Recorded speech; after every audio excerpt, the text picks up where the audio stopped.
Hello friend, welcome to my YouTube channel. আজকের ভিডিওতে আমি dedicated freight corridor corporation of ইন্ডিয়ার যে নোটিফিকেশনটি বার করেছে বিজ্ঞপ্তিটি সেটা সম্বন্ধে আলোচনা করব। অ্যাকচুয়ালি নোটিফিকেশনটি অনেকদিন আগে এর ডেট ক্লোজ হয়ে গেছিল অ্যাপ্লিকেশনের, বাট নতুন করে আবার উইন্ডোটা এক্সটেনশন করেছে। সেই জন্য যারা যারা এখনো অ্যাপ্লিকেশন করেনি তারা অবশ্যই অ্যাপ্লিকেশনটি করবে। কি কি যোগ্যতা রয়েছে, কি কি এলিজিবিলিটি ক্রাইটেরিয়া কি দরকার, এডুকেশন কোয়ালিফিকেশন, এজ লিমিট সবকিছু নিয়ে বিস্তারিত আলোচনা করা হবে। সবকিছু জানতে ভিডিওটি অবশ্যই সম্পূর্ণ দেখবে।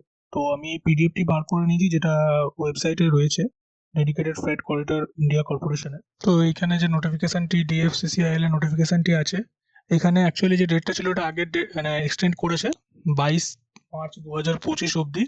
এখানে ডেট অফ উইন্ডো মানে লাস্ট কারেকশন উইন্ডো এখানে হবে 31 মার্চ থেকে। জানুয়ারি ফেব্রুয়ারিতে 2026-এ ফিজিক্যাল এফিসিয়েন্সি টেস্ট এবং এক্সামিনেশন ফার্স্ট সিবিটি জুলাই 2023-তে হবে। সিবিটি 1 এবং সিবিটি 2 দুটো স্টেজে এক্সামটি সম্পূর্ণ হবে এবং তার সঙ্গে ফিজিক্যাল এফিসিয়েন্সি টেস্ট আছে, যেটা সবার ক্ষেত্রে হয়তো না, কিছু কিছু পোস্টের ক্ষেত্রে আছে।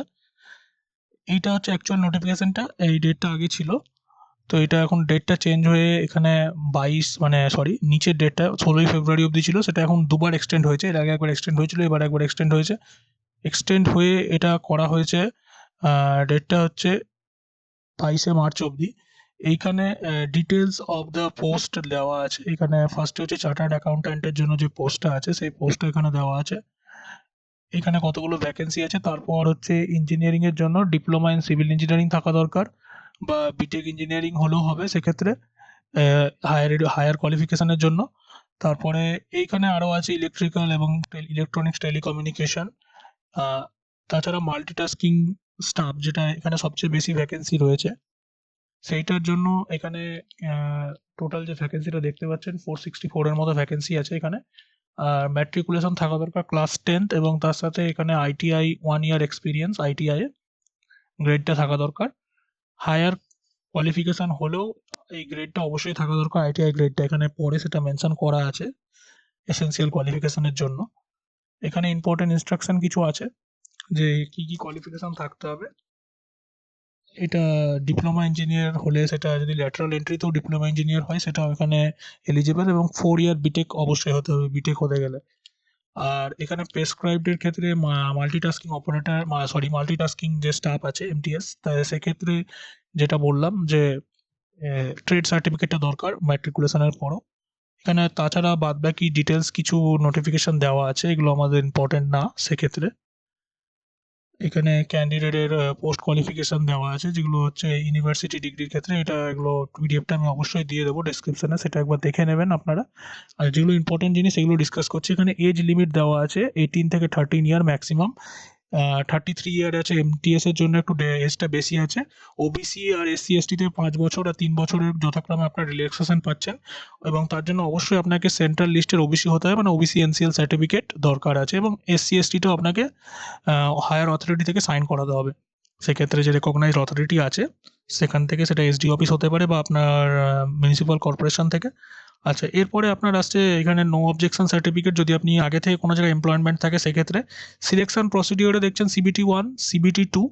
আর এখানে যে পিইটিটা আছে মানে ফিজিক্যাল এফিসিয়েন্সি টেস্টটা, সেটা সবার ক্ষেত্রে প্রযোজ্য না, জাস্ট যারা এমটিএস আছে মাল্টিটাস্কিং স্টাফ তাদের ক্ষেত্রে এটা লাগবে পিইটিটা। এখানে টোটাল 5 স্টেজে হবে। তারপর এখানে আছে স্কিম অফ এক্সাম। আচ্ছা, এটা আছে পিইটি মানে ফিজিক্যাল এফিসিয়েন্সি টেস্ট, আর scheme of examination CBT 1, CBT 2। অবশ্যই সিবিটি 1, সিবিটি 2 কোয়ালিফায়ার পর আপনার মেডিকেল ফিজিক্যাল এফিসিয়েন্সি টেস্ট হবে। যাদের এমটিএস আছে, যাদের এমটিএস নেই তাদের ক্ষেত্রে ডাইরেক্ট সেক্ষেত্রে আপনার মেডিকেল এবং ডকুমেন্ট ভেরিফিকেশন আছে সেক্ষেত্রে। আর এখানে কোশ্চেন দেখেন mathematic, numerical ability, general awareness, general science যা থাকে অ্যাকচুয়ালি। আর ডিএফসিসিআইএল এর নলেজও লাগবে। 120টা এমসিকিউ আছে এখানে। আর এখানে টোটাল হচ্ছে মার্কিং স্কিমটাও দেখালাম। কোয়ালিফিকেশন মার্কটা হচ্ছে ইডব্লিউএস 40%, যেটা আপনার কোয়ালিফিকেশন মার্ক লাগবে জেনারেল ওবিসির ক্ষেত্রেও।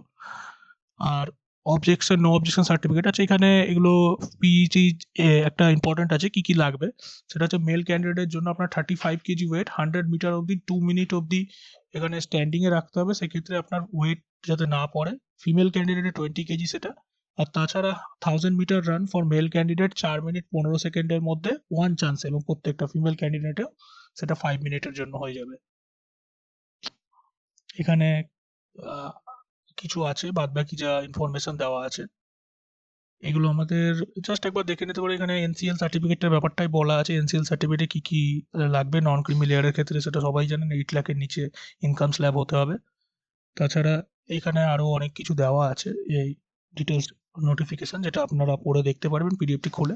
এখানে এক্সামিনেশন সিটি ইম্পর্টেন্ট আছে, কলকাতা আছে, মানে আমাদের নিয়ার বাই সিটি যেগুলো কলকাতা আছে, পাটনা আছে, আমাদের স্টেটের মধ্যে কলকাতা আছে, পাটনা আর শিলিগুড়ি দেওয়া আছে। তাছাড়া আপনার নিয়ার বাই এক্ষেত্রে পাটনা থাকতে পারে, ভুবনেশ্বরও আছে এখানে যতটা সম্ভব, গুয়াহাটি আছে। আর এক্সামিনেশন ফিস আমি এখানে এখানে আমি যেটা বললাম ভুবনেশ্বর আছে, এই যে ভুবনেশ্বর দেওয়া আছে এখানে, কটক ভুবনেশ্বর দুটোই আছে। এক্সামিনেশন ফিস এক্ষেত্রে এসসি এসটিদের কোনো চার্জেস লাগবে না, এসসি এসটিদের জন্য 0। And junior engineer other executive জন্য 1000 টাকা, এবং শুধুমাত্র এমটিএস পোস্ট যদি করতে চান সেক্ষেত্রে 500 টাকা আপনাকে এক্সামিনেশন ফিস লাগবে। এসসি এসটির জন্য 0, এটা আগেই বললাম। এখানে কিছু মডিফিকেশন অফ অ্যাপ্লিকেশন কবে কারেকশন ডেট ওখানে দেওয়া আছে প্রথমেই। তাছাড়া এইখানে আরও কিছু এখানে নোটিফিকেশন এগুলো মানে দেওয়া আছে ডিটেলস। এইখানে চলে আসছে certificate of format, SC ST গেল, এটা আপনার ওবিসির জন্য। আফটার দ্যাট এটা হচ্ছে আপনার ইডাব্লিউএস এর জন্য স্পেসিফিকভাবে। তারপরে আসছে এখানে সার্টিফিকেট আসছে সার্টিফিকেট ফর ডিফেন্স পার্সোনালের জন্য, এটা আন্ডারটেকিং ফর এক্স সার্ভিসম্যান যদি থাকে আপনার। তারপরে আপনার পিডাব্লিউডি ক্যান্ডিডেটের জন্য মেডিকেল সার্টিফিকেটটাও আছে, এটা আপনার পিডাব্লিউডির জন্য, ফিজিক্যালি হ্যান্ডিক্যাপ বা এটা আপনার ডিফেন্সিভলি এবেলড সার্টিফিকেট যেটা হয় সেটার জন্য। আর এখানে আছে ডেডিকেটেড ফ্রেট করিডোরের কিছু হেডকোয়ার্টার আছে, ইউনিট হেডকোয়ার্টার কলকাতায় একটা আছে ইস্টার্ন ডেডিকেটেড ফ্রেট করিডোরের জন্য।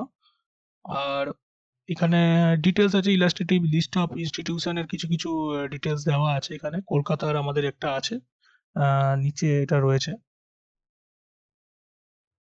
তারপরে এখানে বিভিন্ন যেগুলো আছে ডেডিকেটেড ফ্রেট করিডোরের হেডকোয়ার্টার, সেটার আন্ডারে কি কি ইনস্টিটিউশন আছে সেটা সম্বন্ধে এখানে বলা আছে।